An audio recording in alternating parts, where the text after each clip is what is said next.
So people apparently do find my real estate stories somewhat entertaining. So I was racking my brain today trying to think about a story that maybe I could tell. And what I'd like to talk to you today about is a $1 million lot that I sold on St. Simon's Island that someone had parked a Winnebago out on, and that Winnebago was quite interesting. So I get a call from a client up in Atlanta. He'd like to go ahead and sell his lot down on St. Simon's Island. I go out and I take a look at it. I give him a call and I say, hey client, I'm gonna need you to maybe move that Winnebago that's out on the property.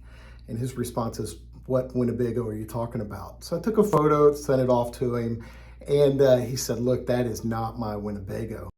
So apparently someone had driven this Winnebago onto the property, and we're enjoying a really nice half-acre parcel down on the south end of St. Simon's Island. So I call a towing company to come out and pull that Winnebago off.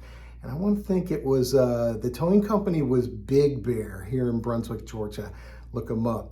Really, really nice guy. So he brings his flatbed out there. He pulls this Winnebago up onto the back of the flatbed, pulls out. He's pulling down power lines, cable lines, people's cables going off. He's on down the road. So I get a call from him a little bit later on.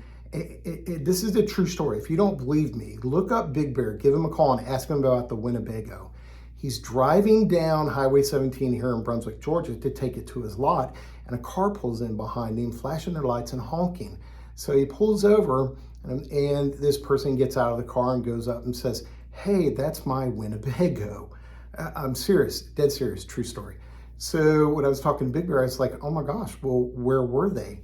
Apparently this person had been in the county jail for a year for something to do with an illegal substance that they may or may not have had on their person, but they had just gotten out of jail that day, were driving back to St. Simon's to get in their Winnebago when they saw it drive by. So they followed it over, and I think after some repairs and whatnot, they were able to get it started and drove off. But yes, we did have a Winnebago on a $1 million lot down on St. Simon's Island. I do have some photos I think I took. If I can, I'll put them in right now. So here you're gonna see the Winnebago. You'll probably see Big Bear.